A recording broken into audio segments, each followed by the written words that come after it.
2 नारळ फोडले, आतील खोबऱ्याची वरची साल पिलरच्या साहाय्याने काढून टाकली। नॉनस्टिक पॅनमध्ये 1 चमचा तूप घेतलं, त्यात ओल्या खोबऱ्याचा बारीक केलेला किस घातला।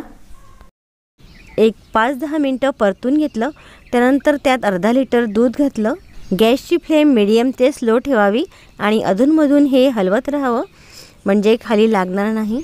पूर्णपणे दूध आटल्यानंतर त्यामध्ये आपल्याला साखर घालायची आहे।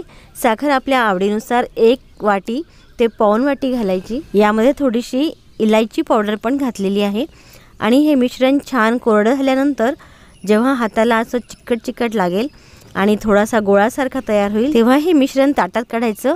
हे मिश्रण गार झाल्यानंतर याचे लाडू वळायचे आणि वर एक छान मनुक पण लावायची। खूप छान लाडू चवीला लागतात आणि दिसतात पण छान। लाडू खा आणि चॅनलला सबस्क्राईब करा। धन्यवाद।